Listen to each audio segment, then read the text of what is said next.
আর নামাজ পড়ে যে তুমি আল্লাহরে পাইবা এমন কোনো কথা না। মানুষ সেবা বড় সেবা। আল্লাহ কি কইছে যে তুমি আমার বন্ধুরে আগে ভালোবাসো, আমার বান্দারে ভালোবাসো, পরে সিরিয়াল তুমি আমার কাছে আসো। সরাসরি আল্লাহর দ্বার যাইতে কই নাই, কইছে কয় নাই। জানে কেউ? জানে না। এত মানুষ থাকতে মেলার ভিতরে আমার এই প্রশ্ন করার ঈদের লোকেরা এই জায়গা আনছে কেটা তোমাকে? আমি নিরিবিলি রয়েছি, তোমাকে আনছে কেটা? এই জায়গায় আনছে কেটা? আল্লাহ আনে নাই তো কইতে পারলা না কেন? উসিলাকে শাল। হ্যাঁ, তাই আমি ভুল কইছি কোন আনটা? এই পর্দার ভিতরে কিছু নাই, কথা আগে কিছু।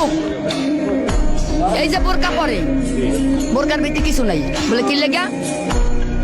বোরকার ভিতরে অনেক কিছু ঘটে, তুমি দেখবা না। যার জ্ঞান চোখ আছে এই চোখ বন্ধ করো, দেখো অন্ধকার, পৃথিবী অন্ধকার। মনের চোখ দিয়ে দেখতে হবে যে কি হইতে আছে দুনিয়াটার ভিতরে। না মিছা কথা?